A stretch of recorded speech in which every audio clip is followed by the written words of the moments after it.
In the weed game, everything legendary ends up for sale.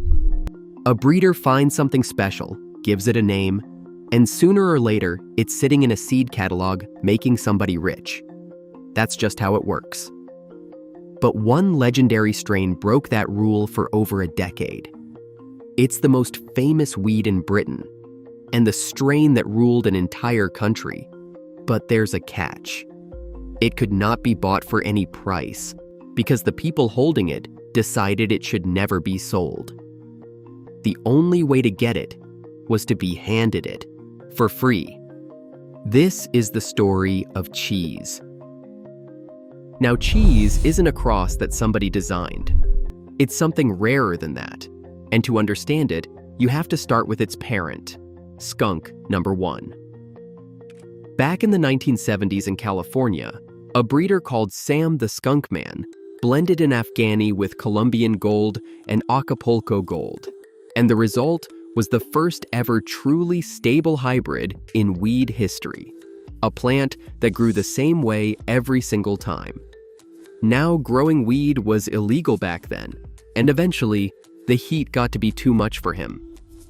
So, in 1985, the Skunkman packed up and flew to Amsterdam, carrying a reported 250,000 seeds with him. And once he landed, his skunk spread through the Dutch seed banks and became the backbone of basically all European weed. But skunk had one big problem. It smelled so loud that it was getting growers busted. So the Skunkman spent years trying to breed that smell down, to make it sweeter and quieter. But he'd never imagined that one day, one of his own seeds would do the exact opposite.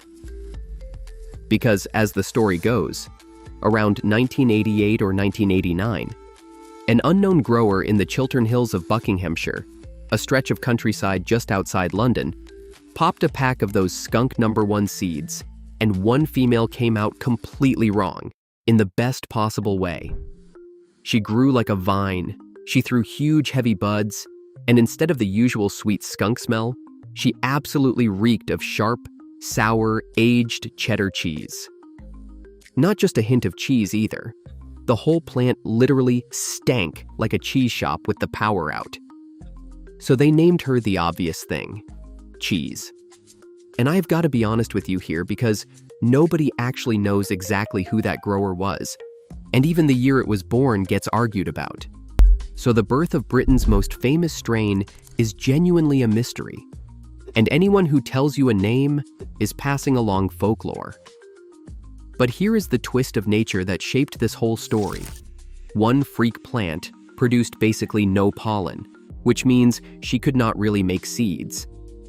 And no seeds means there was only ever one way for cheese to survive, and it is as living cuttings, which are clones snipped from the original mother and passed from grower to grower. So that means every single real cheese plant on Earth is a genetic copy of that one female from the Chilterns. One plant kept alive hand to hand for years. And around 1995, a cutting of that plant landed with the perfect group, a crew in the town of Luton called the Exodus Collective. Now, Exodus weren't dealers, and they weren't a weed brand either. They were something Britain had never really seen before. They were a free party sound system and a full-on community movement, started in 1992 by a crew who salvaged speakers out of a bin and threw a free rave for about 150 people. Within months, their parties were pulling thousands, and their New Year's Eve rave that same year drew around 10,000 dancers. They named themselves after the Bob Marley album Exodus, Movement of Jaw People, and they lived the message too, by squatting in derelict buildings and turning an abandoned nursing home called H.A.S. Manor into housing for dozens of people, running a community farm, even famously helping calm a local riot. The police even raided them over and over, leading to dozens of arrests through the 90s, but barely any of the charges ever stuck. Which, in my opinion, could be because they weren't really criminals like the law set them out to be. I mean, their whole philosophy came down to one idea, which is community over money. So when the most special plant in Britain ended up in their hands, they did the exact opposite of what every breeder in history has done. They grew cheese at their squats, and they gave the cuttings away for free. To ravers, to travelers, and anybody who came through and wanted to grow. No seeds were ever made, nothing was ever sold, and the cut was deliberately kept out of the seed catalogs entirely. That's what the title of this video really means. For more than 10 years, the best weed in Britain existed completely outside the market. You couldn't order it, you couldn't buy it in Amsterdam. You had to know somebody. And in a beautiful bit of irony, when the government passed the Criminal Justice and Public Order Act in 1994 to crush the illegal rave scene, all it really did was scatter those ravers and their cuttings all across the country.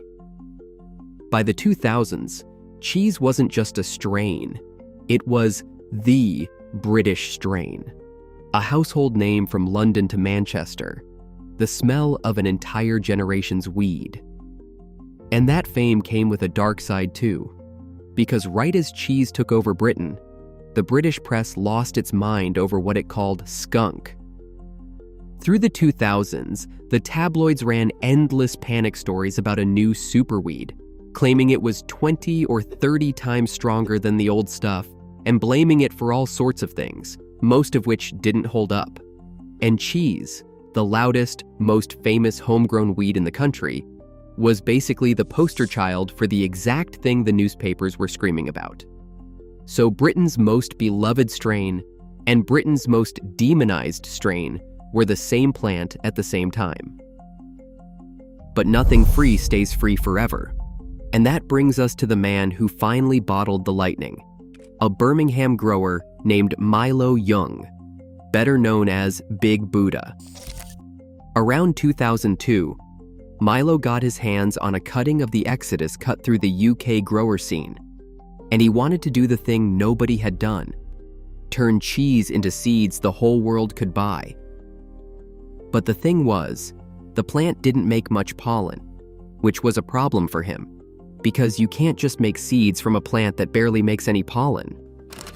So what Milo did was cross the female cheese to a sturdy Afghani male, then spent roughly 5 generations back crossing the offspring toward the original, hunting for that exact cheddar funk. And in 2006, his Big Buddha cheese won first place in the indica category at the High Times Cannabis Cup in Amsterdam. And that was the moment the strain the UK never shared finally went global. And right after that, the crosses came flooding, with the most famous one being Blue Cheese, which mixed his cheese with DJ Short's blueberry. Now you can probably guess how the old school heads felt about all that, because to the purists, no packet of seeds is the real cheese. The real cheese is the clone, one unbroken genetic line back to that Chiltern Hills mother, and everything else is an impression of it. And you can see their point, because there's something genuinely bittersweet about a plant that was born as a free gift from a squatter collective, ending up as a trademarked product on shelves around the world. The exact fate its keepers refused for a decade. But it's also the only reason most of the world ever got to taste it, which can be seen as a good thing or a bad thing, depending on who you chose to ask. But when Milo passed away in 2023, he was remembered across the scene as the man who shared cheese with the world. But before we finish, there is one more piece to this story you need to know, because for decades, everyone repeated the same explanation for the smell. They say it is a compound called isovaleric acid, the stuff behind sweaty feet and stinky cheese. But later on in 2025, a cannabis science lab went looking and found 0 of it across 1,000 samples. What they found instead was a trio of fatty acids, literally the same acids found in real aged cheddar and goat cheese, distinct from the volatile sulfur compounds that explain the broader skunk family's sharp bite. Now that is one lab's new research, so take it as the current best answer rather than a settled fact. But it means cheese might not just smell like cheese by coincidence. It literally shares actual cheese chemistry.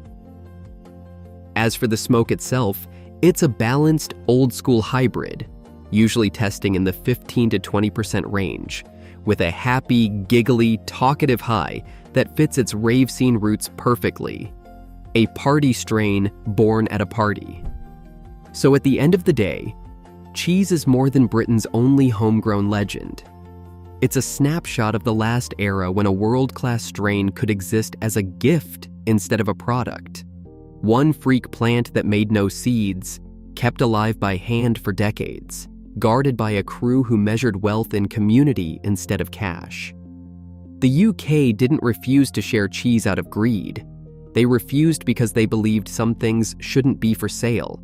And honestly, weed culture has never seen anything quite like it since.